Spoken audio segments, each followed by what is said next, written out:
Wahyu dari kelas IPSA semester 4. Di sini saya akan mereview buku Babat Tanah Jawi untuk tugas mata kuliah historiografi. Nah, buku Babat Tanah Jawi ini ditulis oleh Sucipto Abimanyu yang cetakan pertamanya yaitu pada tahun 2017 dan diterbitkan di Yogyakarta. Nah, pada bab ini dibagi menjadi 8 poin.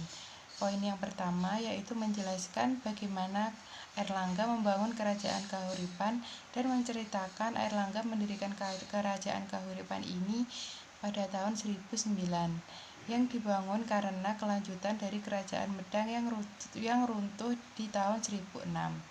Airlangga sendiri adalah putra dari Dharma Udayana Marwadewa dengan Mahendradatta Gunapriya Dharmaputri. Kemudian setelah Airlangga dewasa, ia diminta menjadi menantu oleh Sri Dharma Wangsa Teguh. Namun saat pernikahannya kerajaannya diserang oleh musuh dan peristiwa penyerangannya tersebut dicatat dalam Prasasti Puncangan. Dan Airlangga naik tahta pada tahun 1009. Nah, kemudian poin yang kedua yaitu tentang masa pembangunan kerajaan Kahuripan. Kerajaan yang baru pusatnya di Kahuripan Sidoarjo yang wilayahnya hingga Pasuruan Timur sampai Madiun Barat dan terutama Surabaya dan Tuban karena menjadi pusat perdagangan yang penting dan pertama kalinya. Airlangga sendiri juga dikenal karena toleransi beragamanya yaitu sebagai pelindung agama Hindu Shiva dan Buddha.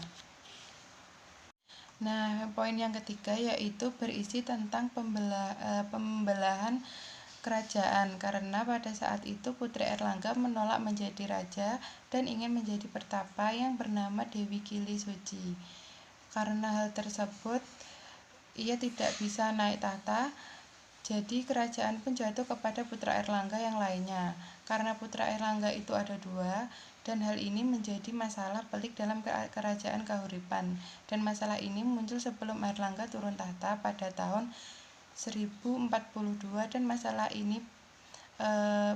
ini adalah persaingan putra Airlangga yang ingin menjadi raja.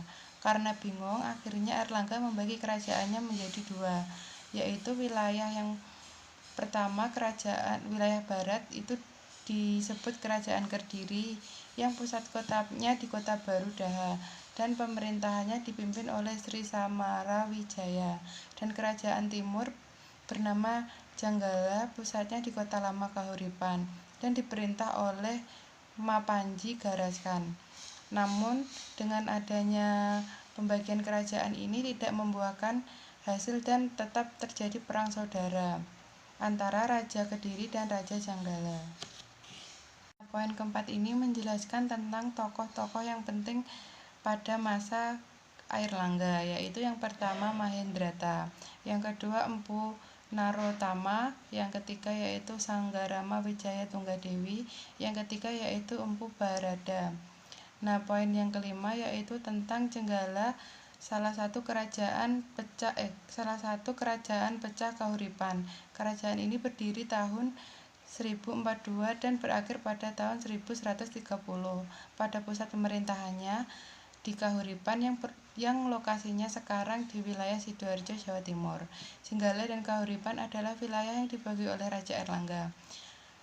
Meskipun kerajaan Jenggala sudah diketahui nama rajanya hanya 3 orang, namun kerajaan ini dapat bertahan hingga 90 tahun